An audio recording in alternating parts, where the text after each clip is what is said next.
రైతుల గురించి మాట్లాడారు. ఇవాళ కాంగ్రెస్ పార్టీ రైతులకు ఏదో మేము మేలు చేస్తామని మాట్లాడారు. మీరు మేలు కాదు కదా, మీరు వచ్చిన ఈ 2 నెలల కాలంలో రైతులకు తీవ్రమైనటువంటి అన్యాయం చేశారు. రైతులకు ఇచ్చిన ప్రతి మాట కాంగ్రెస్ పార్టీ తప్పింది. మీరు 4 విషయాలు చెప్పారు రైతులకు. 4 విషయాలకు 4 కూడా ఈరోజు అమలు చేయకుండా ఈ రాష్ట్ర రైతాంగానికి తీవ్రమైనటువంటి అన్యాయం చేసింది కాంగ్రెస్ ప్రభుత్వం. మొదటిది, మేము రాగానే ఎకరానికి 15,000 రూపాయల రైతు బంధు ఇస్తామన్నారు. 15,000 ఇవ్వలేదు, ఇచ్చే 10,000 కూడా ఇవ్వకుండా రైతులకు అన్యాయం చేశారు. రెండవది, డిసెంబర్ 9వ తేదీ 2 లక్షల రుణమాఫీ చేస్తామని బ్యాంకులకు వెళ్ళండి, డబ్బులు తెచ్చుకోండి అని చెప్పారు.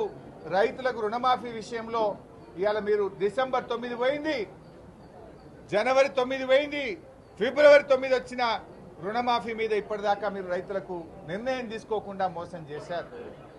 మూడవది, మీరు వడ్లు అమ్ముకోవద్దు, వడ్లు ఆపెట్టుకోండి, మేము వస్తా ఉన్నాం డిసెంబర్లో 500 బోనస్ ఇస్తామని చెప్పారు. ఇవాళ మీరు బోనస్ ఇవ్వలేదు, వడ్లకు అన్ని పంటలకు కూడా బోనస్ ఇవ్వకుండా రైతులకు ద్రోహం చేశారు. నాలుగవది, రైతాంగానికి 24 గంటల నాణ్యమైన కరెంట్ ఇస్తామన్నారు. ఇవాళ ఈ రాష్ట్రంలో ఎక్కడ పోయినా రైతులకు 15-16 గంటలకు మించి కరెంటు రావడం లేదు.